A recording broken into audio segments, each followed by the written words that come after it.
comité administratif, vice-président dans la salle. Saluer le président Cheikh Kassida, président Fanny Bernard, président. Je vais saluer le maire d'Angoulin, que je connais également. Salut madame. Salut le monsieur de Dieu ici présent.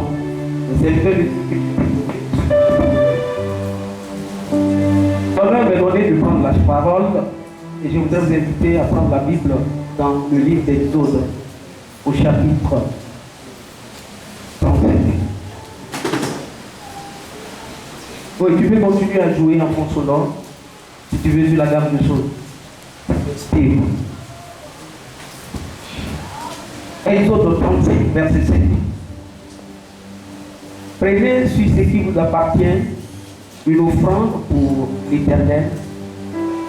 Tout homme dont le cœur est bien disposé apportera l'offrande à l'Éternel de l'or, de l'argent et de l'airain, etc. On va aller dans les chants.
Seigneur, te glorifie. Pour une action de grâce, nous sommes venus ce jour pour que Seigneur tu parles à la vie de chacun de nous. Au nom puissant de Jésus, manifeste-toi et la gloire et l'honneur te revient.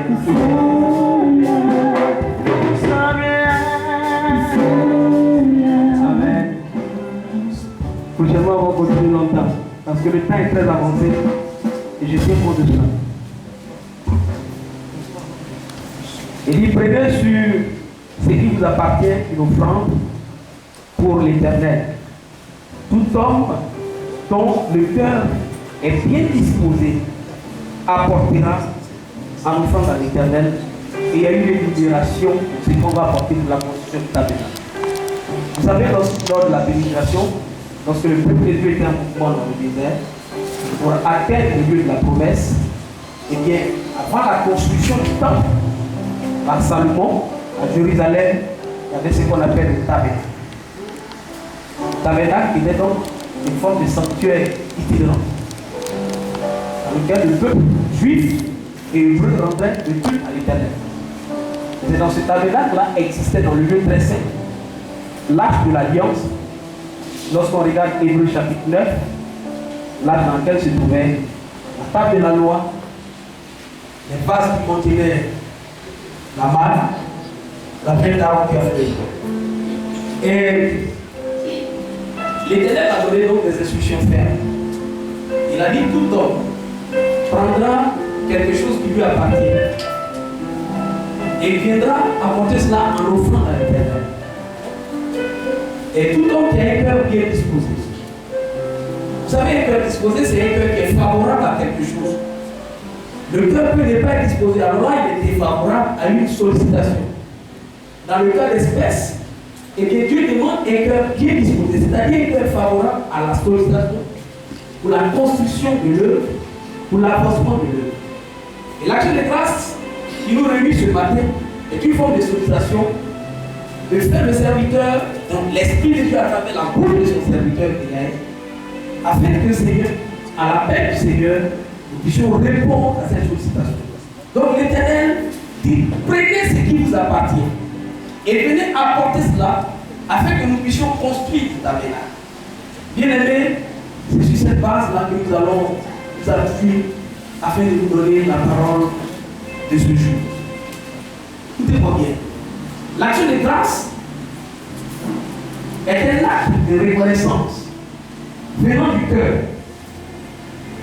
L'acte de reconnaissance venant du cœur à l'endroit de Dieu, fait à l'endroit de Dieu, une reconnaissance vers Dieu qui vient de mon cœur, exprimée en parole ou en acte. Et donc, l'action de grâce, lorsque nous prenons la Bible, nous allons voir que plusieurs fois, elle ressort. Vous prenez Thessaloniciens chapitre 5, verset 17. La Bible nous recommande de rendre grâce à Dieu en toutes choses. Ce qui serait en notre cas une volonté de Dieu pour Jésus-Christ de Nazareth. Donc l'action de grâce, c'est quelque chose que Dieu recommande. Il faut rendre grâce à Dieu en toutes choses. Le matin du élève, il faut dire, il faut être reconnaissant à Dieu. Parce que ce n'est pas évident que tu puisses avoir le souffle de vie.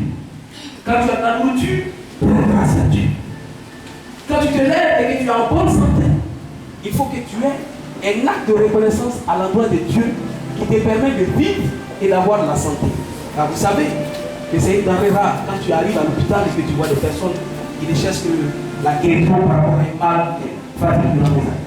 Donc quand tu n'es pas malade et que chaque jour suffit sa peine, il faut rendre grâce à Dieu. Et l'action de grâce dans la Bible peut se manifester de plusieurs manières. Et nous allons traverser la Bible à travers quelques exemples.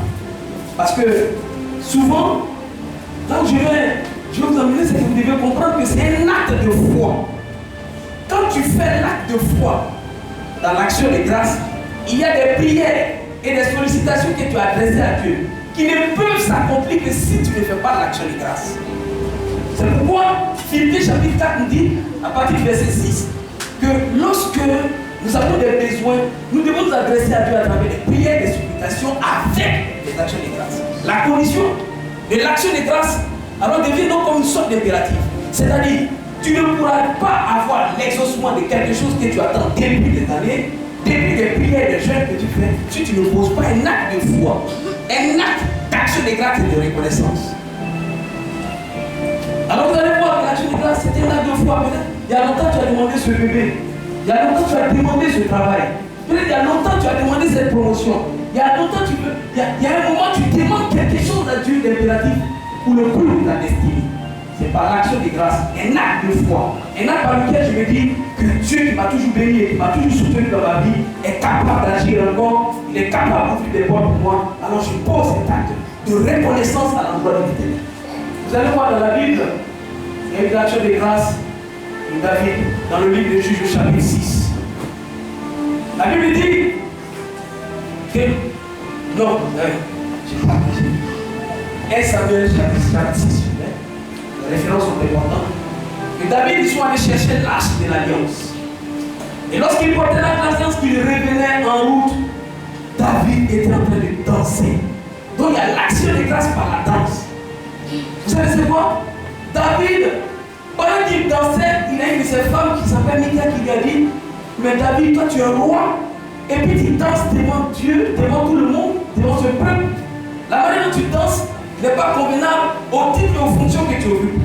David a dit, c'est devant le Dieu qui m'a préféré par rapport à ton père.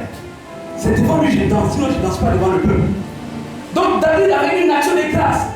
Il dansait pour exprimer sa reconnaissance à un Dieu.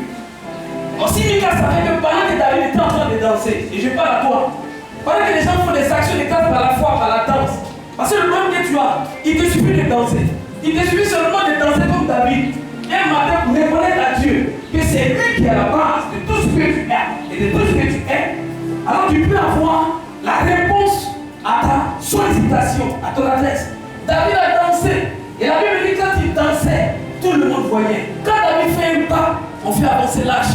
Après 6 pas, il arrête l'arche et puis il danse. Alléluia. Après 6 pas, 1 pas, 2 pas, 3 pas, au 6e pas, David se met devant l'arche et David commence à danser de toutes ses forces, de toute son énergie, pour dire à ce Dieu que je n'ai pas de force. Tout ce que je suis, tu m'as préféré. Moi, qui étais derrière les animaux, tu m'as préféré à quelque chose. Ce qu'il me faut, c'est de danser avec toi. David a commencé à danser. Alléluia. L'impact de cette danse, c'est qu'il y a une fille que Dieu ne voulait pas dans le programme du cours de l'histoire de David. Mika, Dieu l'a gagné parce qu'il a dit à son papa qu'aucun de tes enfants ne va hériter du trône. Pour exclure Mika de la destinée prophétique de David, il aurait fallu que David danse et le problème a été réglé. Or, Dieu l'a gagné parce que son enfant l'aimait. Mais comment faire pour l'esprit du chant? Vous n'êtes pas qu'elle soit une gêne dans l'accomplissement de la destinée prophétique et redentive de David. Il fallait tout faire. Que l'action de grâce de David, après 7 pas, 6 pas, au 7e pas, David dansait. Je ne sais pas comment il dansait, mais après il dansait. Moi, je sais quelque chose. C'est que David dansait avec lui. Il dit Amen. De reconnaissance exprimée par la danse. Je crois qu'il y a des grands danseurs. Tout à l'heure, on va danser ici. Vous direz à Dieu merci. Alléluia. Donc il y a l'action de grâce par la danse. Et puis il y a l'action de grâce par la prière. Jean chapitre 11. La Bible nous enseigne quelque chose d'intéressant. Verset 41, la Bible dit que Jésus, lorsqu'il était avec son peuple, le peuple de Dieu, et avec ses disciples, le miracle du pain, la multiplication du pain, il a pris le pain, il a rendu grâce. Et il a dit, Père, je sais que tu m'exauces toujours. Je te rends grâce parce que je sais que tu m'exauces toujours. Alléluia. Mais c'est à cause de ces hommes, de ce peuple et de ce monde-là que je fais ça. Alléluia. Et ça n'a pas attendu, il y a eu la multiplication. Donc l'action de grâce par la prière, ou dans laquelle on sait que l'exaucement, la réponse à ce que tu attends vient seulement du ciel. Regardez ce que Jésus dit.